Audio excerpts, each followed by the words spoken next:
Hello, welcome to our disability presentation. Today's presentation will be discussing emotional and behavioral disorders. Today's presentation was put together by Carolyn Zobel and Crystal Haggart.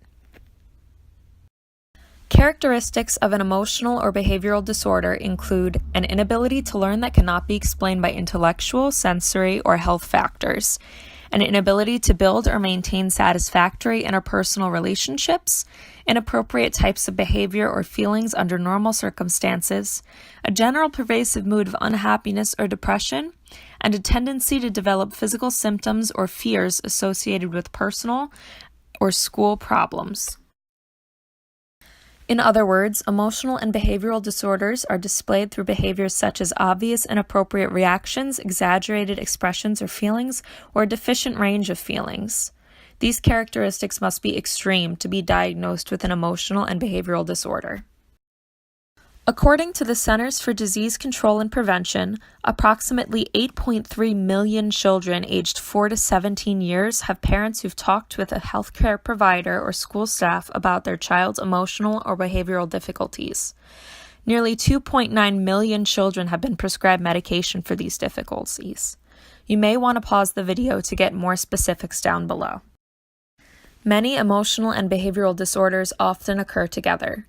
For example, for children aged 3 to 17 years with behavior problems, more than 1 in 3 have anxiety, and about 1 in 5 also have depression.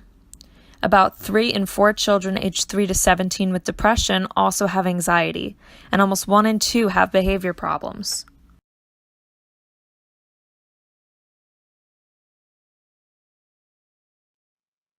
Some external warning signs for EBD include hyperactivity, such as a short attention span and impulsiveness, being physically aggressive, such as acting out or fighting, has tantrums, poor coping skills, violates basic human rights, societal norms or rules, and is hostile or defiant and argues.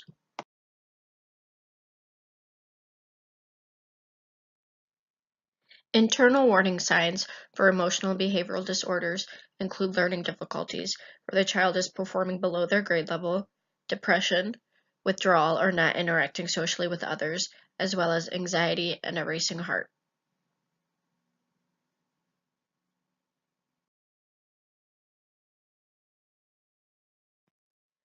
According to the Council for Exceptional Children, no one knows the actual cause or causes of emotional disturbance, although several factors, including hereditary, brain disorder, diet, stress, and family functioning, have been suggested and researched. To date, though, researchers have not found that any of these factors are the direct cause of behavioral or emotional problems. There are several specific emotional disturbances when looking at emotional and behavioral disorders. These include anxiety disorders, bipolar disorder, conduct disorder, eating disorders, obsessive-compulsive disorder, and psychotic disorders.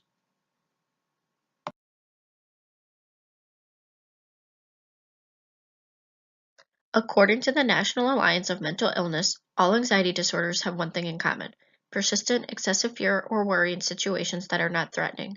People typically experience one or more of the following emotional and/or physical symptoms, such as feelings of apprehension or dread, restlessness or irritability, pounding or racing heart and shortness of breath, or headaches, fatigue, and insomnia. Bipolar disorder is a mental illness that causes dramatic shifts in a person's mood, energy, and ability to think clearly.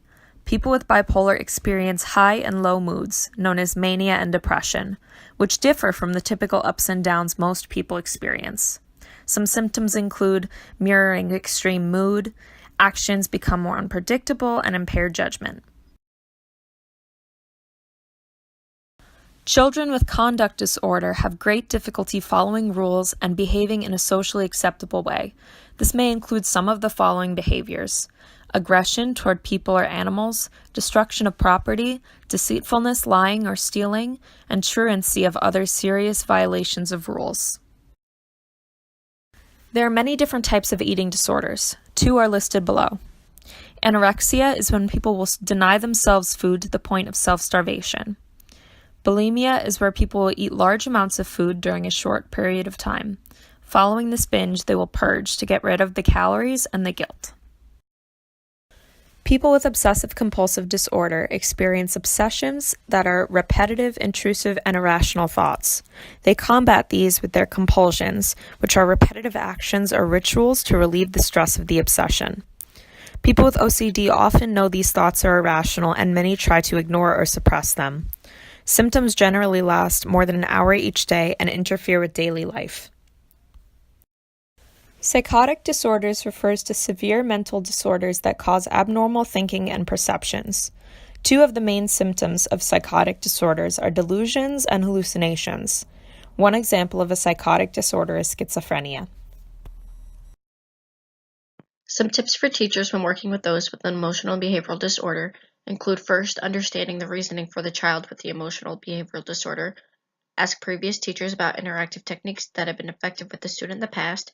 Expose students with behavioral disorders to other students who demonstrate the appropriate behaviors.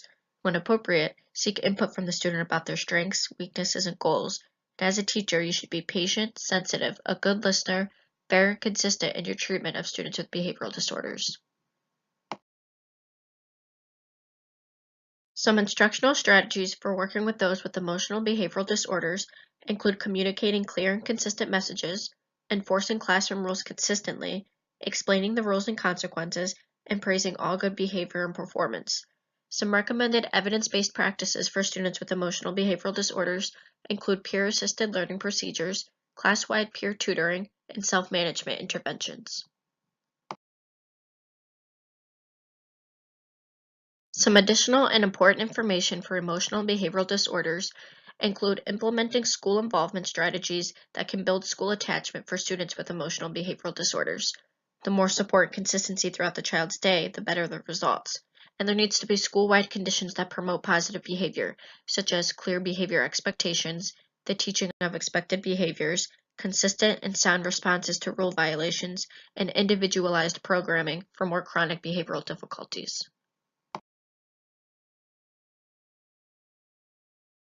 Other considerations for emotional behavioral disorders include the following. Children and adolescents with an emotional disturbance should receive services based on their individual needs. Everyone involved in their education or care needs to be well informed about the care that they are receiving. It's important to coordinate services between home, school, and community. Therefore, keep the communication channels open between all parties involved.